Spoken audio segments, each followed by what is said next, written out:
आज हम क्लास 11 की बायोलॉजी का chapter number 17 breathing and exchange of gases करेंगे। एनसीईआरटी से लाइन टू लाइन जितनी भी लाइनें इंपॉर्टेंट है सारी हम कवर करेंगे इसमें।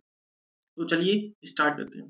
Process of exchange of O2 from atmosphere with CO2 produced by cell is called breathing and commonly known as respiration.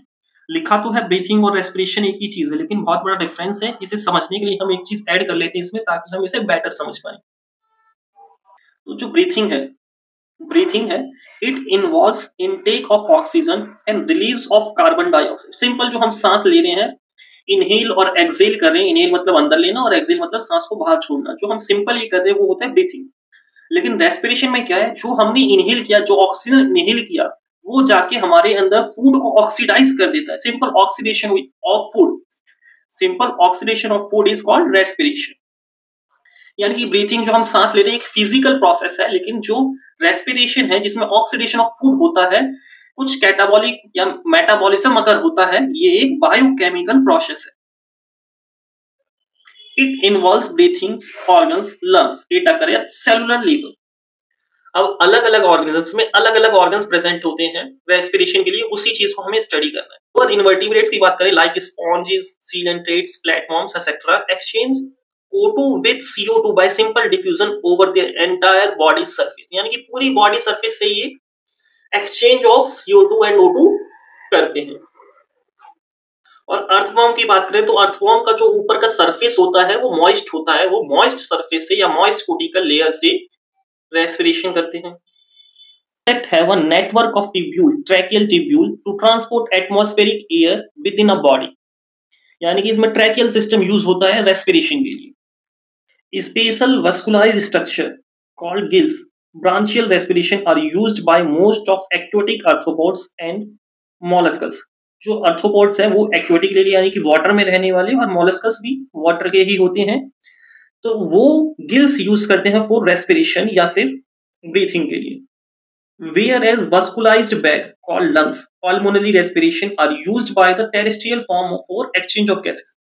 यानी कि जो वाटर में रहते हैं वो गिल्स यूज कर रहे हैं, और जो टेरेस्ट्रियल यानी कि जमीन पे रहने वाले ऑर्गन्स हैं वो लंग्स यूज कर रहे हैं फॉर एक्सचेंज ऑफ गैसेस। ये बात तो हो गई इनवर्टिब्रेट्स की। अब बात करते हैं वर्टिब्रेट्स की। Among vertebrates fishes use gills, क्योंकि सिंपल सी बात है जो फिशेस हैं वो वाटर में रहती हैं तो गिल्स का यूज करेंगी।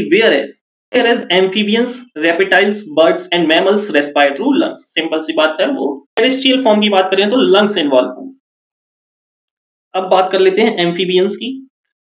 Amphibians like frog can respire through their moist skin, cutaneous respiration also. यानी कि ये मॉइस्ट स्किन जो क्यूटेनियस लेयर होती है उसके थ्रू रेस्पिरेशन करते हैं। यानी कि एंटायर बॉडी सरफेस वाला एग्जांपल आ गया दोबारा। अब स्टडी करते हैं human respiratory system. We have a pair of external nostrils opening out above the upper lips. It leads to a nasal chamber through the nasal passage. The nasal chamber opens into the pharynx, a portion of which is the common passage of food and air।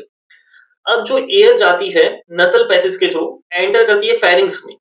Pharynx जो है common chamber है food और air के लिए, कि air भी इस column में एंटर करेगी और फूड भी इस कॉलम में एंटर करेगा। इसके बाद ये डिवाइड हो जाता है कि ईसोफेगस में जाएगा या फिर ट्रैकिया में जाएगा। The pharynx opens through the larynx region into the trachea. Larynx is a cartilaginous box which helps in sound production and hence called the sound box। अब जो फेरिंग्स है वो ओपन होगा लैरिंग्स में, फिर लैरिंग्स से ट्रैकिया। जो लैरिंग्स है एक कार्टिलेजिनस बॉक्स है जिसको साउंड बॉक्स भी कहा जाता है क्योंकि ये साउंड प्रोडक्शन में हेल्प करता है। अब गले से जा रहे होते हैं दो पाइप, एक ईसोफेगस और एक ट्रैकिया। एक ट्रैकिया है जो विंड पाइप भी बोला जाता है, और एक ईसोफेगस है जिसे फूड पाइप भी बोला जाता है। जब हम फूड खाते हैं तो सीधा ईसोफेगस के थ्रू जाएगा, और हम सांस लेते हैं तो विंड पाइप के थ्रू जाएगा। तो विंड पाइप के ऊपर एक स्ट्रक्चर प्रेजेंट होता है एपिग्लॉटिस। जब हम खाना खा रहे होते हैं, जब स्वेलो कर रहे होते हैं, खाना को निगल रहे होते हैं, तो जो एपिग्लॉटिस है विंड पाइप को कवर कर लेता है ताकि फूड उसमें एंटर ना हो। कभी कभार हम ज्यादा तेज से खाना खाते हैं तो फूड एंटर कभी कभार कर जाता है, जिसकी वजह से हमें खांसी वगैरह होती है। During swelling glottis can be covered by a thin elastic cartilaginous flap called epiglottis to prevent the entry of food into the larynx। Simple है, बिल्कुल समझ में आया होगा, कोई दिक्कत नहीं। Trachea is a straight tube extending up to the mid-thoracic cavity, which divides at the level of fifth thoracic vertebra into right and left primary bronchi. इस पॉइंट को समझने की कोशिश करते हैं। अब रीढ़ की बैकबोन की बात करें तो बैकबोन बनी होती है छोटे छोटे 26 वर्टिब्रल कॉलम से। अब उन वर्टिब्रल कॉलम्स को 3 टाइप्स में डिवाइड किया है, ऊपर की 7 सर्वाइकल, फिर बीच की 12 थोरेसिक, फिर नेक्स्ट लंबर। वैसे तो 2 पार्ट और होते हैं, सैकल और कॉकिक्स, जो कि फ्यूज्ड बोन है, लेकिन उसके बारे में हमें ज्यादा डिटेल में बात नहीं करनी है, हमें सिर्फ थोरेसिक वाले के बारे में समझना है। ये थोरेसिक वाले की फिफ्थ लेयर से ये डिवाइड करता है लगभग, कि जहां से ये ट्रैकिया के जस्ट पीछे रीढ़ की हड्डी जा रही होगी, रीढ़ की हड्डी का फिफ्थ थोरेसिक वर्टिब्रा जहां पे प्रेजेंट होता है, वहां से हमारा ये ट्रैकिया प्राइमरी ब्रोंकाई में डिवाइड हो जाता है, कि प्राइमरी ब्रोंकाई में यहां से ये डिवाइड हो गया 2 पार्ट्स में। ये प्राइमरी ब्रोंकाई है कि फिफ्थ वाले से ही जस्ट ये डिवाइड करता है, फिफ्थ थोरेसिक वर्टिब्रा से ट्रैकिया डिवाइड करता है। Each bronchi undergo repeated division to form secondary and tertiary bronchi and bronchioles ending up into very thin terminal bronchioles। कि फिर जब प्राइमरी ब्रोंकाई डिवाइड होगा तो सेकेंडरी बनेगा, फिर सेकेंडरी वाला डिवाइड होगा टर्शियरी बनेगा। जो सबसे टर्मिनल वाले होते हैं उनको कहा जाता है ब्रोंक्यूल्स, जो कि कनेक्टेड होते हैं अल्वेलाई से। The trachea, primary, secondary and tertiary bronchi and initial bronchioles are supported by incomplete cartilaginous ring. यानी कि जो हमारा रेस्पिरेटरी सिस्टम का ट्रैकिया है, प्राइमरी, सेकेंडरी, टर्शियरी ब्रोंकाई है और इनिशियल ब्रोंक्यूल्स है, उनके पास एक कार्टिलेजिनस रिंग होती है, जिसके थ्रू ये सपोर्ट में रहते हैं, कोलैप्स नहीं करते हैं। डायग्राम में दिखा भी लिखा है, छोटी छोटी सी जो रिंग्स बनी हुई हैं, यही क्या है, कार्टिलेजिनस रिंग्स है, जो ट्रैकिया को कोलैप्स होने से रोकती हैं।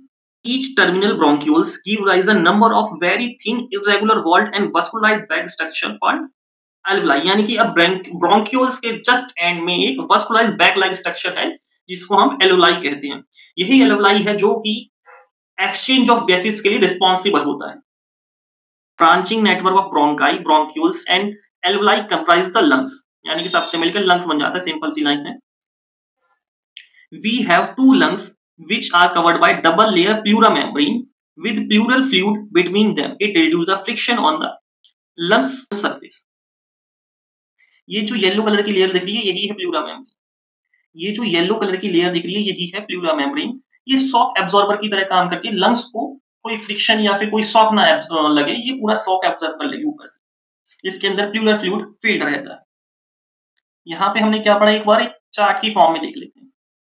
सिंपली अब चार्ट की फॉर्म में हम इसे इजीली रिकैप कर सकते हैं कि नॉस्ट्रिल यानी कि नोज के थ्रू एयर एंटर करेगी, फिर फेरिंग्स में जाएगी जो कि एक कॉमन चैम्बर था एयर और फूड के लिए, फिर देन लैरिंक्स जिसको हम साउंड बॉक्स कहते हैं, फिर ट्रैकिया, फिर ट्रैकिया से ब्रोंकाई, फिर ब्रोंकाई से ब्रोंक्यूल्स, ब्रोंक्यूल्स से एल्वोलाई ऑफ लंग्स, फिर एक्सचेंज ऑफ गैसेस होगा। तो चलिए गाइस आगे बढ़ते हैं। अब बात करते हैं the part starting with the external nostrils up to terminal bronchioles constitute the conducting part. Conducting part मतलब सिंपल जो एयर को कंडक्ट करके लेके आ रहा है एल्वोलाई तक, वो कंडक्टिंग पार्ट हो गया। यानी कि टनल नॉस्ट्रिल से टर्मिनल ब्रोंक्यूल तक कंडक्टिंग पार्ट है, कि सिर्फ एयर को कंडक्ट करता है, कोई एक्सचेंज ऑफ गैसेस नहीं होता यहाँ पे। नेक्स्ट है where is the alveoli and there duct form the respiratory और exchange part of respiratory system. यानी कि सिर्फ एल्वोलाई और एल्वोलाई की डक्ट ही एक्सचेंज ऑफ गैसेस में पार्टिसिपेट करती है। Lungs are situated in thoracic chamber which is anatomically an air tight chamber. यानी कि जो यहाँ पर लंग सिचुएटेड है वो एक एयर टाइट कंटेनर है, वहां बिल्कुल भी एयर लीक नहीं हो सकती। इसके बाद respiration involves the following step. ये एक इंपॉर्टेंट टॉपिक है, बाकी ऊपर वाला भी हम नीचे और डिटेल में स्टडी करेंगे। ये मत सोचिए कि एनसीईआरटी की लाइन छूट गई है। ब्रीथिंग और pulmonary ventilation by which atmospheric air is drawn in and CO2 rich alveolar air is released out. Simple breathing और पल्मोनरी वेंटिलेशन में क्या करेंगे, एटमॉस्फेयर से एयर को ड्रॉ करेंगे और CO2 को रिलीज आउट करेंगे। Next diffusion of gases O2 and CO2 across alveolar membrane. अभी पढ़ा था जो एल्वोलाई है रेस्पिरेटरी और एक्सचेंज पार्ट है रेस्पिरेटरी सिस्टम का। अब यहां से क्या होगा, डिफ्यूजन होगा किसका, O2 और CO2 का। स्टेप है transport of gases by the blood. अब क्या करेगा ब्लड कि टिश्यू से CO2 को लेके जाएगा एल्वोलाई के पास और एल्वोलाई से ऑक्सीजन को लेके आएगा टिश्यू के पास। Simple transport of gases by blood. Next है diffusion of O2 and CO2 between blood and tissue. Diffusion मतलब simple exchange of O2 and CO2 between blood and tissue. Utilisation of O2 by the cells for catabolic reaction and resultant release of CO2। यानी कि अब क्या करेगा, tissue O2 को use करेगा, food को oxidise करेगा या फिर कोई भी कैटाबॉलिक प्रोसेस करेगा और CO2 को रिलीज करेगा। नेक्स्ट है मैकेनिज्म ऑफ ब्रीथिंग। अब पहला वर्ड इसमें डार्क सा दिख रहा है, इंस्पिरेशन। इंस्पिरेशन है सांस को अंदर लेना, और दूसरा एक्सपिरेशन दिख रहा है सांस को बाहर निकालना।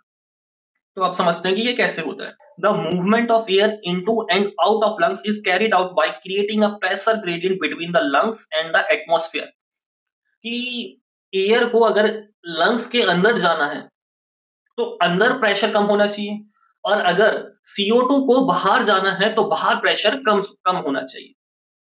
सिंपल, इसी प्रेशर डिफरेंस को कि कम ज्यादा जो हो रहा है उसको प्रेशर ग्रेडियंट बोलते हैं। नेक्स्ट है inspiration can occur if the pressure within the lungs, that is lungs के अंदर का प्रेशर बोल रहे हैं intra pulmonary pressure, intra pulmonary pressure is less than the atmospheric pressure. There is a negative pressure in the lungs with respect to atmospheric pressure. जो अभी मैंने exact line बोली वही, कि इंस्पिरेशन कब होगा, कि जब अंदर प्रेशर कम होगा, जिसको हम बोल रहे हैं इंट्रा पल्मोनरी प्रेशर, और बाहर का प्रेशर ज्यादा होगा, यानी कि एटमॉस्फेरिक का प्रेशर ज्यादा होगा। इसलिए हम लंग्स को प्रेशर को नेगेटिव बोल रहे हैं, क्योंकि बाहर का प्रेशर ज्यादा है। तो सिंपल सी बात है कि बाहर प्रेशर ज्यादा है, अंदर प्रेशर कम है, ग्रेडियंट बन गया high to low, air move कर जाएगी, लंग्स के अंदर पहुंच गई है। Similarly expiration take place when intra pulmonary pressure is higher than the atmospheric pressure. अब जब अंदर प्रेशर ज्यादा है, वो सिंपल सी बात है एयर बाहर आई, अब CO2 बाहर आ गया। तो अब ये होता कैसे, इसी चीज को हमें स्टडी करना है। The diaphragm and a specialized set of muscles external and internal intercostal between the ribs helps in generation of such gradient। तो कैसे, पहले ये समझ लेते हैं ये डायफ्राम क्या है और ये मसल्स क्या हैं। ये जो डोम शेप स्ट्रक्चर दिख रहा है लंग्स के नीचे, इसी को कहते हैं डायफ्राम। अब नेक्स्ट बात आती है कि external and internal intercostal muscles between the ribs क्या होती हैं। उसके लिए हम दूसरा डायग्राम निकाल लेते हैं। ये रिब्स में बाहर की तरफ जो मसल दिख रही है वो है एक्सटर्नल इंटरकोस्टल मसल्स, और जो रिब्स के बीच में जो पीछे साइड से मसल दिखेगी, जो रिब केज है अंदर साइड से तो देखेंगे, वो है इंटरनल इंटरकोस्टल मसल्स। यही दोनों चीजें, डायफ्राम और ये दोनों मसल्स ही काम करती हैं ये प्रेशर ग्रेडियंट बनाने में। तो अब कैसे इनके थ्रू हम इंस्पिरेशन करते हैं और एक्सपिरेशन करते हैं वो स्टडी करते हैं। Inspiration is initiated by the contraction of diaphragm which increases the volume of thoracic chamber in the anterior posterior axis। अब इसे समझते हैं कि जैसे ही हम इनहेल करेंगे तो मेनली जो डायफ्राम होता है वो डोम शेप का होता है। अगर जब हम सांस नहीं ले रहे हैं, ये रिलैक्स इस कंडीशन में पड़ा है, तो ये मेनली डोम शेप का होता है। कि कैसा,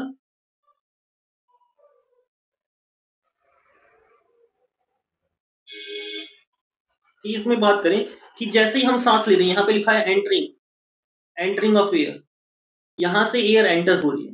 अब जैसे ही एयर लंग्स के अंदर एंटर होगी तो डायफ्राम कॉन्ट्रैक्ट होता है तो डायफ्राम नीचे की तरफ शिफ्ट होता है, जिसकी वजह से एंटीरियर पोस्टीरियर एक्सिस लंग्स का इंक्रीज होता है।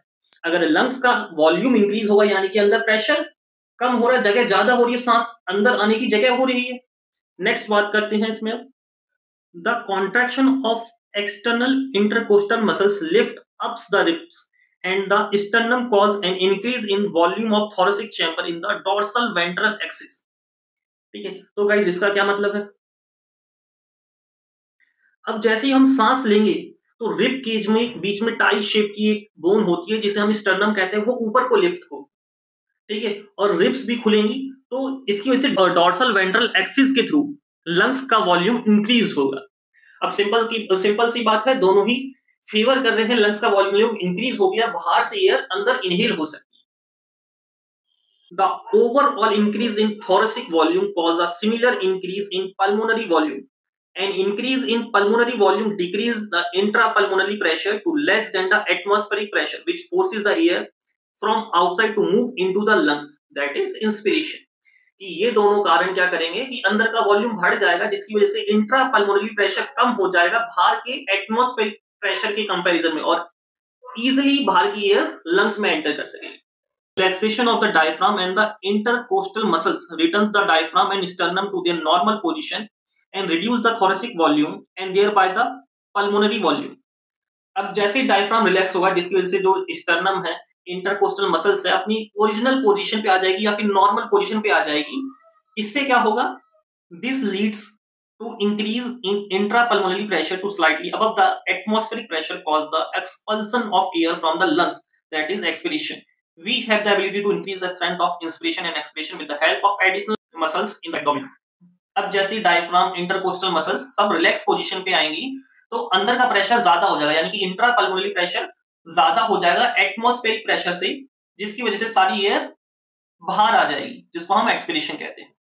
On an average healthy human breathe 12 to 16 times a minute, यानी कि आप 1 मिनट में 12 से 16 बार सांस लेते हैं। The volume of air involved in a breathing movement can be estimated by using a spirometer, which helps in clinical assessment of pulmonary function. यानी कि स्पायरोमीटर एक इंस्ट्रूमेंट है जिसके थ्रू आप ब्रीथिंग को नाप सकते हैं और जो क्लिनिकल पॉइंट ऑफ व्यू बहुत इंपॉर्टेंट है।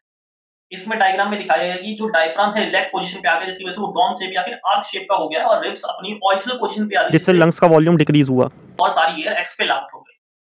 अब पढ़ेंगे respiratory volume and respiratory volume and capacities. तो सबसे पहली है tidal volume. Tidal volume, volume of air inspired और expired during a normal respiration, it is approx 500 ml, that is a healthy man can inspire और expire approximately 6000 to 8000 ml of air per minute. यानी कि जो आप simple एक सांस ले रहे हैं ऐसे ली, यानी कि आपने 500 ml एयर इनहेल कर दी या फिर एक्सहेल कर दी, और पूरे 1 मिनट की बात करें तो 6000 ml से 8000 ml के बीच में आपने एयर एक्सहेल या फिर इनहेल कर रहे हैं, जो आप नॉर्मल रेस्पिरेशन करते हैं, बिल्कुल सिंपल रिलैक्स्ड हो गए। Inspiratory reserve volume IRV, additional volume of air a person can inspire by a forcible inspiration, the average 2500 ml to 3000 ml। यानी कि आप जो फोर्स लगा के एक्स्ट्रा एयर को और इनहेल कर सकते हैं वो क्या है, इंस्पिरेटरी रिजर्व वॉल्यूम, जो कितना आता है 2500 से 3000 ml। नेक्स्ट है expiratory reserve volume ERV, additional volume of air a person can expire by a forcible expiration, this average about 1000 ml to 1100 ml। यानी कि आप एक्स्ट्रा एयर कितनी एक्सहेल कर सकते हैं, वो कितनी है 1000 से 1100 ml की। आपने एक तो सिंपल एक्सहेल कर दी, फिर और ज्यादा ताकत लगा के जैसे कपालभाति वगैरह करते हैं कि ऐसे झटके से सांस छोड़ते हैं, तो एडिशनल एयर बाहर आ जाती है, वो कितनी होती है 1000 से 1100 ml। Residual volume, volume of air remaining in the lungs even after forcible expiration, this average about 1100 ml to 1200 ml। कि आप जो ताकत लगाने के बाद भी एयर बाहर फेंक देते हैं एक्स्ट्रा फोर्सिबल एयर, उसके बाद भी लंग्स के अंदर थोड़ी सी एयर रह जाती है, वो कितनी रह जाती है 1100 ml से 1200 ml के बीच में। अगर सारी एयर बाहर चली जाएगी लंग्स तो कोलैप्स हो जाएंगे, थोड़ी सी एयर हमेशा लंग्स में रहती है, वो कितनी है 1100 ml से 1200 ml। नेक्स्ट है इंस्पिरेटरी कैपेसिटी, जिसको शॉर्ट फॉर्म में IC लिखा हुआ है। Total volume of air a person can inspire after normal expiration, this includes tidal volume and inspiratory reserve volume। Simple है कि आप कितनी एयर इनहेल कर सकते हो टोटल, वो है इंस्पिरेटरी कैपेसिटी। कि आप नॉर्मल तो 500 ml कर ही सकते हो, लेकिन ताकत लगा के 2500 से 3000 ml वो कर सकते हो, यानी कि इसका वॉल्यूम हो जाएगा अप्रॉक्स 3000 से 3500 ml के बीच में। Expiratory capacity, total volume of air a person can expire after normal inspiration, यानी कि नॉर्मल सांस लेने के बाद आप इतनी एयर बाहर फेंक सकते हो, वो कितनी है कि एक नॉर्मल आप बाहर फेंक सकते हो टीबी प्लस एक्स्ट्रा बाहर फेंक सकते हो जो आपने ज्यादा सांस लेके अंदर ली थी, ERV।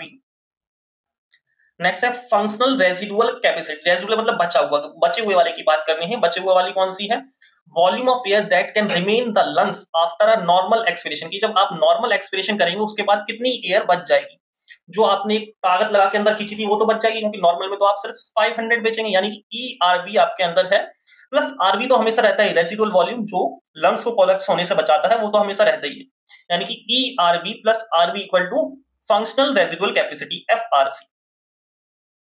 अब बात करते हैं वाइटल कैपेसिटी की। वाइटल कैपेसिटी क्या है, the maximum volume of air a person can breathe in after a force expiration, यानी कि आप ताकत लगाने के बाद जब एक्सप्रेशन कर देते हैं उसके बाद आप कितनी एयर इनहेल कर सकते हैं, यानी कि सारी एयर आपने निकाल दी है, बस आपके बॉडी के अंदर रेजिडुअल वॉल्यूम बचा है, यानी नॉर्मल वाली तो आप इनहेल करोगे ही करोगे जो कि है TB, उसके बाद आप एक्स्ट्रा वाली इनहेल करोगे वो है ERV, ठीक है, जो आपने बाहर निकाल दी थी, और जो एक्स्ट्रा आप सांस ले सकते हो, ठीक है, फोर्स के बाद IRV उसे इनहेल करोगे, यानी कि टोटल हो जाएगा ERV plus TB plus IRV।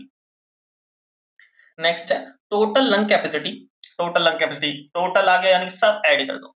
जो भी आपने पढ़ा सारा ऐड कर दो, RV, ERV, TV and IRV सब ऐड कर दो, या फिर vital capacity plus residual capacity, दोनों का मतलब एक ही है।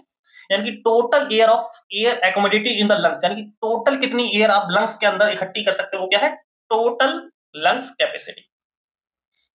अब बात करते हैं एक्सचेंज ऑफ गैसेस की। ये बहुत ही सिंपल टॉपिक है, इसको आपको पूरा डिटेल में नहीं पढ़ना है, बहुत ही प्रिसाइजली बता देता हूं आपको क्या पढ़ना है इसमें। इसमें आप पहले तो ये वाला डायग्राम देख लेंगे। इसमें क्या बताया गया कि अल्वलाई में कितना पार्शियल प्रेशर ऑक्सीजन का एंड कार्बन डाइऑक्साइड का, फिर पल्मोनरी आर्टरी में कितना है, सिस्टमेटिक वेन में कितना है और टिश्यू में कितना होता है। सिंपल आपको यहाँ पे ये स्टडी करना है।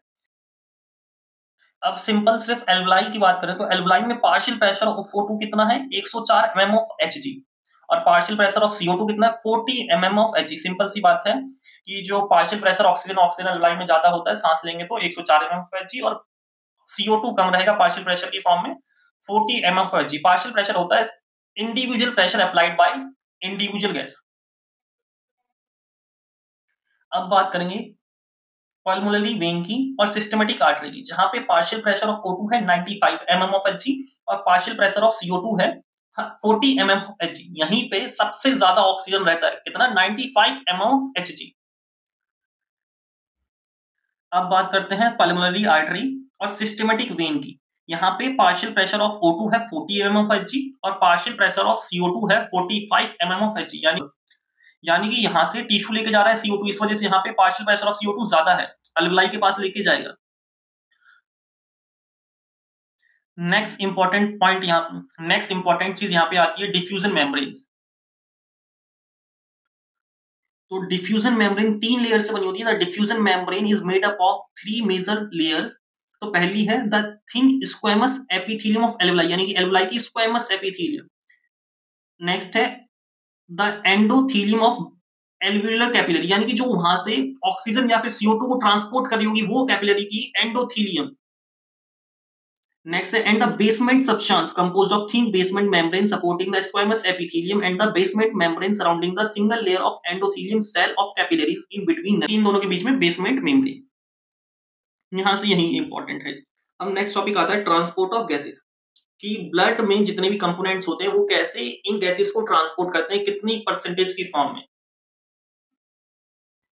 About 97% of CO2 is transported by RBC in blood, यानी 97% O2 किससे ट्रांसपोर्ट होता है, RBC से, और remaining 3% of O2 is carried in a dissolved state through a plasma, यानी कि 3% सिर्फ प्लाज्मा के थ्रू। अब बात करते हैं CO2 की। Nearly 20 से 25% of CO2 is transported by RBC, whereas 70% of its carried as a bicarbonate. About 7% CO2 is carried in a dissolved state through plasma, यानी कि 20 से 25% CO2 किसके थ्रू ट्रांसफर होता है, RBC के थ्रू, और 70% कार्बोनेट के थ्रू और 7% प्लाज्मा के थ्रू। नेक्स्ट पढ़ते हैं transport of oxygen. Haemoglobin is a red colour iron containing pigment present in the RBC. O2 can bind with hemoglobin in a reversible manner to form oxyhemoglobin. Each hemoglobin molecule can carry a maximum 4 molecule of O2. इसको हम diagram के form में बहुत अच्छी तरीके से समझ सकते हैं। तो हीमोग्लोबिन है वो रेड कलर का आयरन कंटेनिंग पिगमेंट है, जिसमें O2 रिवर्सिबल मैनर में, यानी कि आराम से टूट सकता है, आराम से बाइंड हो सकता है, उस फॉर्म में बाइंड होता है, जिसको हम ऑक्सीहीमोग्लोबिन कहते हैं। और एक हीमोग्लोबिन में 4 मॉलिक्यूल बाइंड हो सकते हैं, जैसा कि डायग्राम में दिख रहा है, रेड कलर पे आराम से आयरन से O2 4 बाइंड कर रहे हैं, यानी कि 8 O के एटम, और O2 के मॉलिक्यूल की बात करें तो 4। अब समझते हैं इस ग्राफ को। A sigmoid curve is obtained when percentage saturation of hemoglobin with O2 is plotted against the PO2, यानी कि partial pressure of O2. This curve is called the oxygen dissociation curve and is highly useful in studying the effect of factor like partial pressure of CO2, H plus concentration on binding of O2 with hemoglobin. अब haemoglobin है उसमें 4 O2 के molecule bind कर सकते हैं, और जब haemoglobin के साथ ऑक्सीजन बाइंड करता है तो एक सिग्मॉइड कर्व बनता है। सबसे पहले वीकली यानी स्लोली एक मॉलिक्यूल बाइंड करता है ऑक्सीजन का, फिर 2 मॉलिक्यूल, फिर सैचुरेशन पॉइंट आ जाता है जहां पे हीमोग्लोबिन 4 ऑक्सीजन के मॉलिक्यूल के साथ बाइंड कर लेता है। ये वाली बात, इतने की बात करें तो इस पे अगर जब पहला O2 का मॉलिक्यूल बाइंड कर रहा होता है तो हमें बहुत टाइम लगता है, उसे बहुत स्लोली बाइंड करता है वो। और इस वाले फेज की बात करें तो बाकी के 2 मॉलिक्यूल्स इजीली बाइंड हो जाते हैं, और जब चौथा मॉलिक्यूल बाइंड कर जाता है तो सैचुरेशन आ जाता है। अब बात करते हैं कि कौन कौन सी कंडीशन ऑक्सी हीमोग्लोबिन बनाने में हेल्प करती हैं और कौन कौन सी उसको डिसोसिएशन में हेल्प करती हैं। In the alveoli where there is high partial pressure of O2, low partial pressure of CO2, lesser H plus concentration and lower temperature, the factor are all responsible for oxyhemoglobin। यानी कि अब ये सारी चीजें favourable होती हैं oxyhaemoglobin बनाने के लिए। कि whereas in the tissue, जहां पे टिश्यू की बात करें जहां पे CO2 रिलीज हो रहा होता है O2 कंज्यूम होके, whereas in the tissue where low partial pressure of O2, high concentration of H plus, high partial pressure of CO2 and higher temperature exist, the condition are favorable for dissociation of oxygen from oxyhemoglobin। यानी कि जहां पे partial pressure of oxygen कम होगा बाकी सारी चीजें ज्यादा होगी, जैसे कि partial pressure of CO2, H plus concentration and temperature, ये सब ज्यादा होगा, और पार्शियल प्रेशर ऑफ ऑक्सीजन कम होगा तो वो डिसोसिएशन के लिए रिस्पॉन्सिबल है ऑक्सीहीमोग्लोबिन की। Every 100 ml of oxygenated blood can deliver around 5 ml of O2 to the tissue under normal physiological condition। अब पढ़ते हैं transport of carbon dioxide. CO2 is carried by hemoglobin as carbamino haemoglobin about 20 से 25%, जैसा कि हम ऊपर पढ़ चुके हैं कि आरबीसी के थ्रू 20 से 25% CO2 ट्रांसफर होता है। RBC contain a very high concentration of the enzyme carbonic anhydrase and minute quantities of the same present in the plasma too। This enzyme facilitate the following reaction in broad direction। यानी कि इसको समझने के लिए पहले reaction समझ लेते हैं कि इसमें दो रिएक्शन दिखा रखी है, एक रेड वाले बॉक्स में, एक ग्रीन वाले बॉक्स में। अब जो रेड वाले बॉक्स में रिएक्शन है उसमें हाइड्रोजन बाइकार्बोनेट टूट रहा है CO2 प्लस H2O में एल्वलाई की तरफ, और जो ग्रीन वाले बॉक्स में रिएक्शन दे रखी है उसमें हाइड्रोजन कार्बोनेट टूट रहा है बाइकार्बोनेट आयन और H प्लस में, जो कि टिश्यू की तरफ हो रही है रिएक्शन। अब यहाँ पर एक मार्क्स का क्वेश्चन और बन सकता है कि every 100 ml of deoxygenated blood delivered approximately 4 ml of CO2 to alveoli. Just ये उसका उल्टा कि 100 ml of oxygenated blood 5 ml of O2 दे रहा था। अब नेक्स्ट पढ़ते हैं regulation of respiration. Being have a significant ability to maintain and moderate the respiratory rhythm to suit the demand of body tissue. यानी कि हम अपने रेस्पिरेशन को कम या ज्यादा कर सकते हैं लेकिन ये होता कैसे है, इसके लिए कौन कौन से सेंटर्स रिस्पॉन्सिबल है, अब वो हमें पढ़ना है। This is done by neural system, यानी कि न्यूरल सिस्टम इसमें इन्वॉल्व है, न्यूरॉन्स वगैरह, ठीक है। This is done by neural system. A specialized center present in medulla region of the brain called respiratory rhythm center is primarily responsible for this regulation। यानी कि जो सबसे प्राइमरी रिस्पॉन्सिबल है इसके लिए वो कौन सा है, रेस्पिरेटरी रिदम सेंटर, जो कि ब्रेन में प्रेजेंट है मेडुला रीजन में। नेक्स्ट कौन सा है, अब नेक्स्ट पढ़ते हैं। Another center present in the pons region of the brain called pneumotaxic center can moderate the functions of respiratory rhythm center। Neural signal from these center can reduce the duration of inspiration and thereby alter the respiration rate। अब next कौन सा है, pneumotaxic centre, वो क्या करता है, reduce करता है इंस्पिरेशन को, यानी कि हमारी सांस लेने की प्रोसेस को रिड्यूस कर देता है, हम स्लो सांस लेना शुरू कर देंगे अगर ये सेंटर एक्टिवेट हो जाए। कौन सा, न्यूमोटॉक्सिक सेंटर।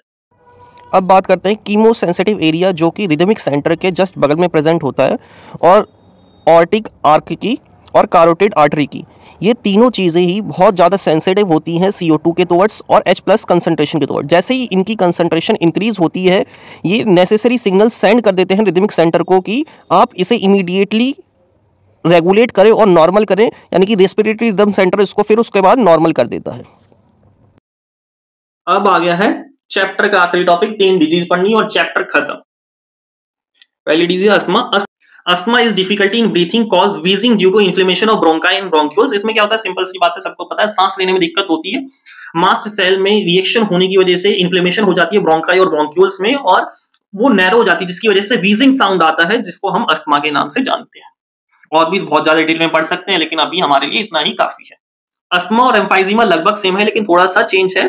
क्या चेंज है वो पढ़ते हैं। Emphysema is a chronic disease, a disorder in which alveolar walls are damaged due to which respiratory surfaces decrease। one of the major cause of this is cigarette smoking। यानी cigarette smoking की वजह से क्या होता है, alveoli का जो area होता है रिड्यूस हो जाता है, जिसकी वजह से जब एल्वलाई का एरिया रिड्यूस हो गया तो उसको एक्सचेंज करने के लिए जो सरफेस मिल रहा था पहले उससे कम मिलता है, जिसकी वजह से सांस लेने में दिक्कत होती है।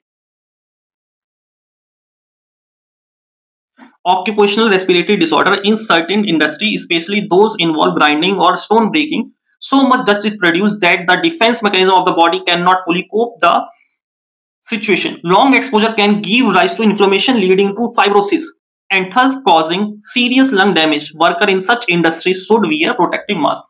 यानी कि जो लोग ऐसे एरिया में काम करते हैं जहाँ पे माइनिंग बहुत ज़्यादा होती है, जैसे कोयले की खदान में काम करना, उस पर इतना डस्ट उड़ता है वो सीधा जाके लंग्स में एंटर कर जाता है इनहेल करते ही, और एल्वोलाई पे जाके चिपकता रहता है, जिसकी वजह से फाइब्रोसिस हो जाता है। फाइब्रोसिस क्या होता है? प्रोलिफरेशन ऑफ फाइब्रस टिश्यू, जिसकी वजह से सीरियस लंग्स डैमेज होता है, सांस लेने में बहुत ज़्यादा दिक्कत होती है। इसका एकमात्र बचाव ये हो सकता है कि हम प्रोटेक्टिव मास्क का यूज़ करें। तो चैप्टर होता है खत्म। धन्यवाद।